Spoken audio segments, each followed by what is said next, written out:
Hi சொந்தங்களே, எல்லாரும் எப்படி இருக்கீங்க? நல்லா இருக்கீங்களா? எல்லாருமே நல்லா இருப்பீங்கன்னு நினைக்கிறேன்.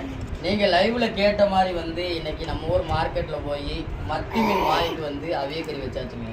இதில் ஒரு முக்கியமான ஒரு விஷயம் சொல்லணும். ஒரு சில பேர் ஒரு சில சமையல்களை சமைச்சு சாப்பிடும்போது அது ஒரு ஃபேவரட் ஆகும்ல.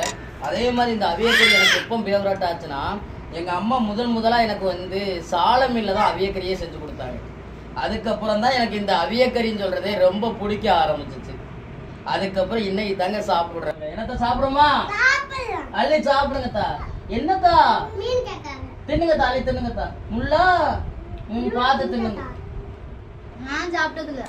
இன்னும் கார மீன், கிழக்கான் மீன், நெத்திரி மீன்ல சாப்பிட்றீங்க. இன்னும் சாலை சூடையிலாம் வச்சு இப்படி அவியெல்லாம் சாப்பிட்டதுல இதான் முதல் முறையா சாப்பிட்றேன். ஆனா எதா இருந்தாலும் சால மீனுக்கு வந்து ஈடு வராதுங்க.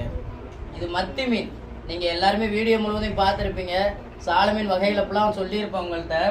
இன்னைக்கு நம்ம எடுத்துட்டு வந்திருக்கு மத்தி மீன்.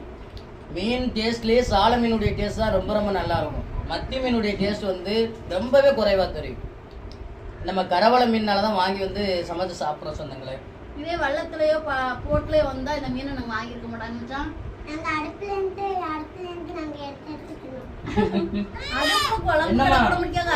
மீன் கேட்காது நீ.